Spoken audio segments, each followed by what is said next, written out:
Hi everyone, welcome back. I just heard that some people have joined our meeting. Yeah, thanks and great to have you here again. Yeah, we're doing a little wrap-up session for the last 2 weeks where you've been doing the volunteering activity of mapping with wheelmap.org. And yeah, this is the opportunity today to see some results. And maybe some of you have already seen the number of map places rising up in the last 2 weeks. And we have a look a bit more detailed into the numbers today. And yeah, let me share a little presentation for you to get you into the Wheelmap and accessibility stuff for your volunteering activity. So we are here today after 2 weeks of mapping. We want to celebrate the results and look at the results together. I want to start with a little reflection, and I really want to invite you guys to write some comments, leave some comments under the YouTube video now, for me to get some impressions, some insights on what you've experienced in those 2 weeks. So first of all, I want to ask you about the accessibility you've assessed. So which impression did you gain about the accessibility in your area from the mapping activity? And what would you say, what is your overall rating? How far is accessibility already in the streets you have looked at? What did you find out? Also, did you see any good, very good, or some very bad examples? Do you want to share? I've already seen some pictures of you've uploaded. So let's remember a bit what was there, what state, well, what kind of memory stays in your mind when you're thinking about this mapping activity concerning accessibility. So yeah, I give you a couple of minutes now. You can to leave a line, um, and yeah, I'm really excited of what you're going to write.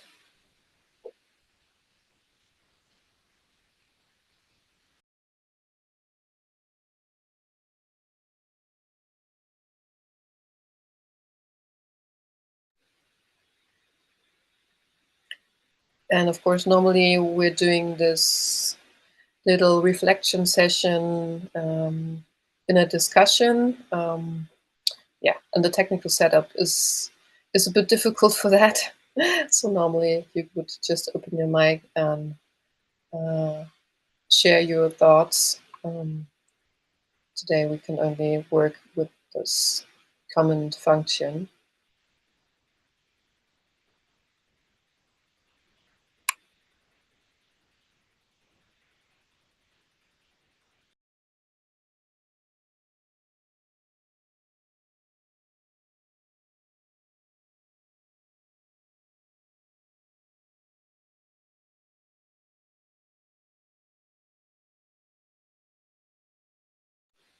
Okay, I see one comment from Rory. Thanks, Rory, for answering. It was great to see how accessible my area in Seattle is. I was expecting more buildings with stairs, but that was not the case. Okay, thank you. Good to hear some positive example.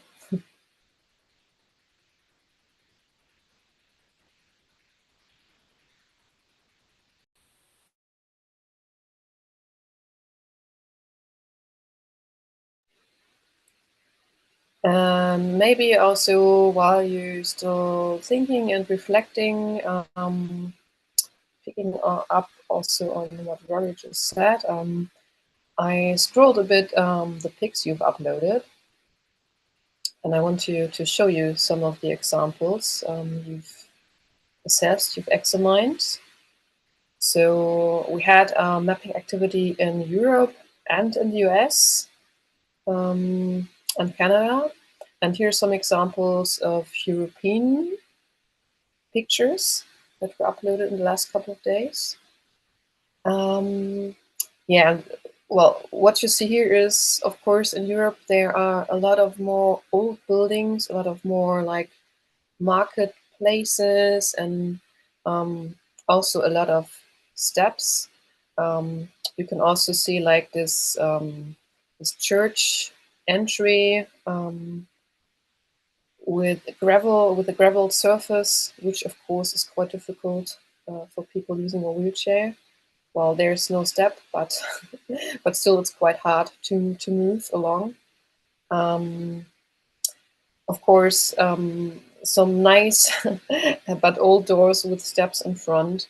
You also have like here, you see this pillar in front. There's a tiny step, and the pillar, which makes it even more harder for people to get in. So there's also not so much space to turn around here to navigate between those plants and the pillar.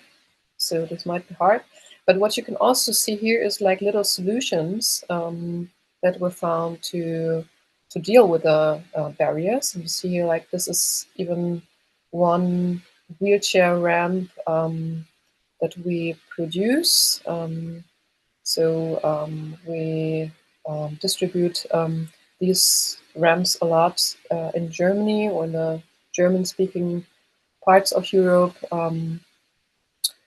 for places where there's only one step at the entrance, which can be dealt with quite well, practically easily when you use this ramp, which you can get out for the use and then put it in again. So in case a wheelchair user is visiting your place and wants to get in, it's exactly for this case an easy solution.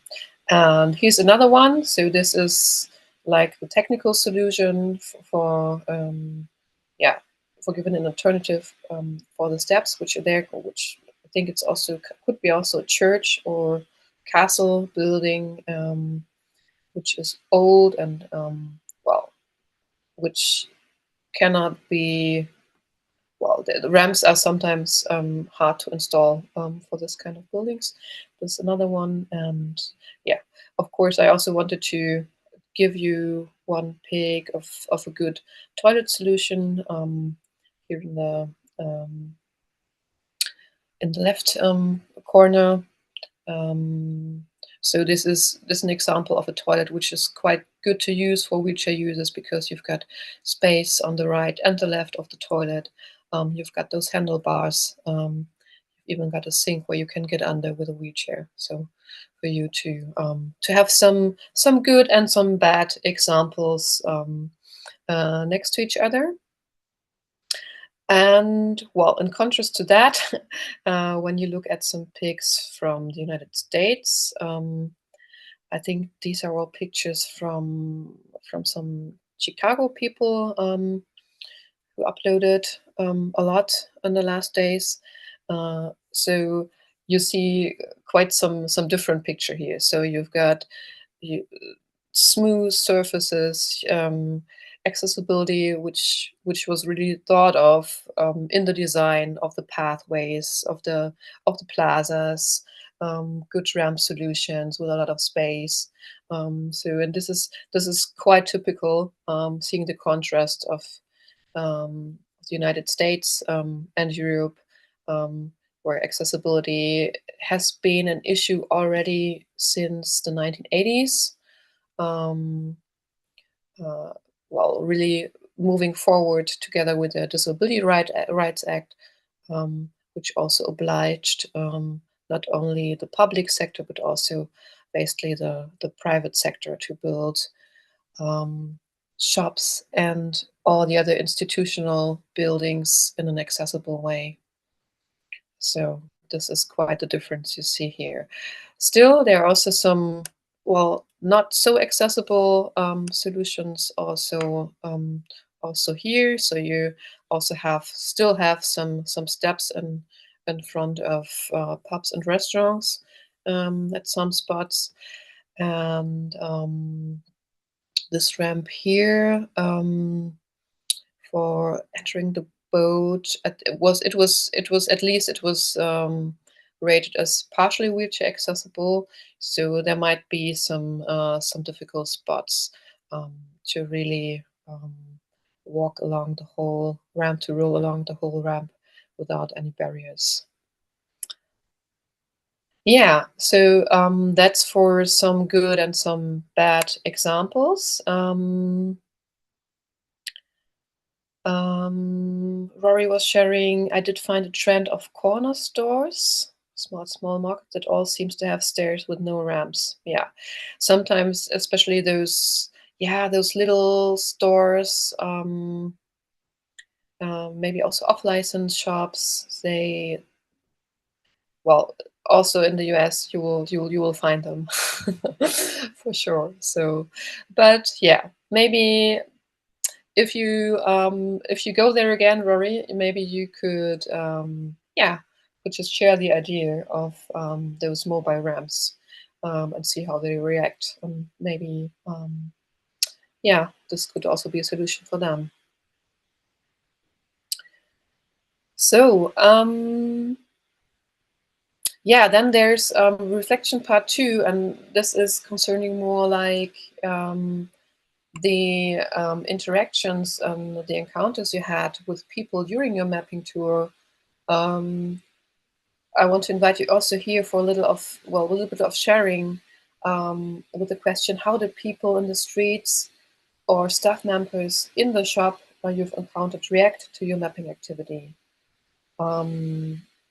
Maybe were there also curious requests from passersby, and also regarding the staff members, did they all react in a friendly way, or did you also have some critical situations where you felt like, okay, you might have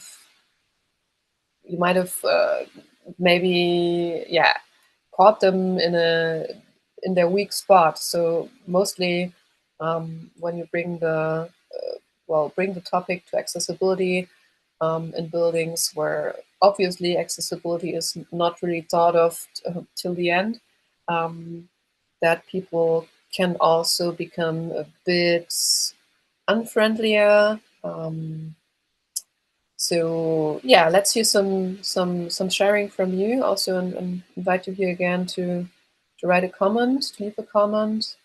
Of course, I hope you mostly had those friendly ones with a lot of people interested in what you were doing.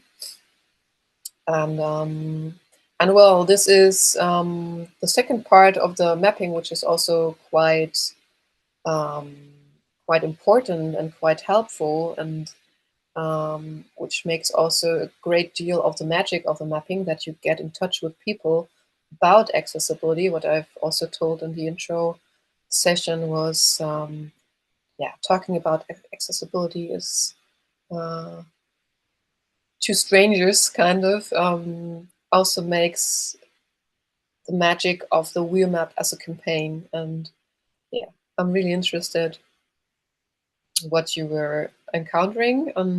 Rory is sharing, I had no pushback and no one really took note of me on the street. So I think nowadays people may, find it quite normal that people is just standing in front of their shops with their smartphones out. So seems like no one's really bothered by that anymore. If you have anything else to share, please feel free. And yeah, that's from the parts of the quality of the mapping and the accessibility you've assessed. And what's left now is to have a look at the map. The moment we've all waited for. Ta-da! So, and this is the world view of your mapping activity.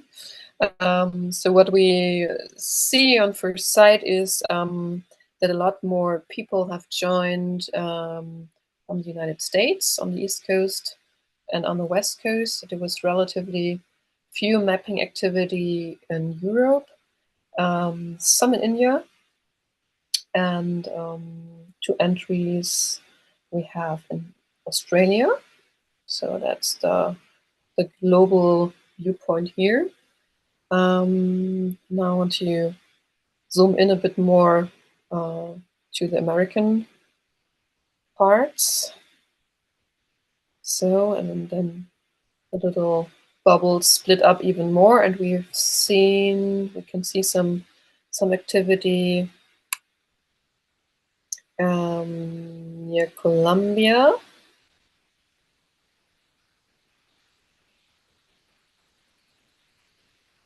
Close to the airport, and well, the colors you see were the exact rating people gave. So maybe you see your own work here now, and well, this shows again. Well, they were all marked as wheelchair accessible, and this is also yeah, a bit more typical for the US ratings we receive, and which is really valuable data. So people in these areas really know a lot better now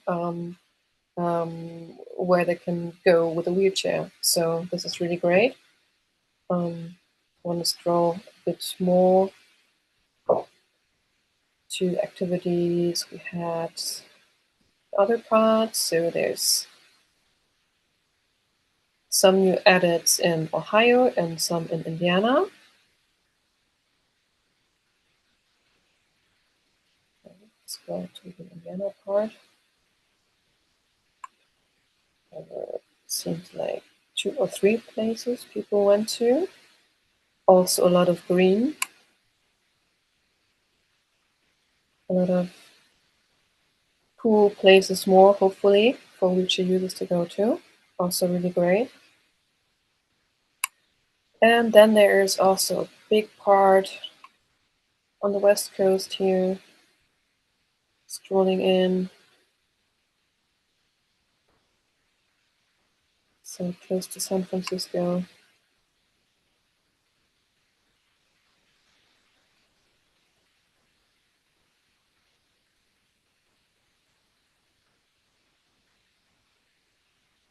There's quite some mixture of colors. So we've even got some not wheelchair accessible places here. Maybe some of those little corner shops that Rory has mentioned. And then we see here, well, quite some systematic mapping where a group obviously went down Main Street or Shopping Street, quite close to each other in the same area. And also only green places here. Really nice. Yeah, so in total we had 206 places, 3 new places. So people even tried the add new function. Thanks for that. That's also really helpful data. People who added places from scratch. And we had, well, 86 devices that have joined. Yeah, so this is the overview of it all. Thanks a lot for all those entries. Each entry helps wheelchair users to, well, to have more information in their area where they can go to. And yeah, and well, that's about it. Still share what you want to share under the video. I'm really looking forward to this. And more than that, I can say, please stay in touch. If you want to stay active after this activity, here's some ideas on what you can do. So you can continue talking to people about accessibility. You can Also spread the word about wheelmap.org and what you did as a volunteer, your mapping activity. And of course, I would be really, really happy, and we would be really looking forward to have you as a continuous member in our community. So when you download the app on your smartphone, and now and then, if you are in a cool restaurant, in a cool place that is wheelchair accessible or not wheelchair accessible, or which has a wheelchair ramp, please continue adding place ratings, also bathroom information, and upload pics. So we'd really, really appreciate this activity. Yes, so thank you for joining. It was fun. Maybe we'll see each other again. And of course, if you have any more ideas or questions, do not hesitate to email us at info@wheelmap.org or to join us as follower in one of our social media channels. So then, have a nice day. Yeah, or have a nice evening, depending on where you are. And yeah, thanks a lot for you joining. Thanks a lot for the last 2 weeks. Bye bye.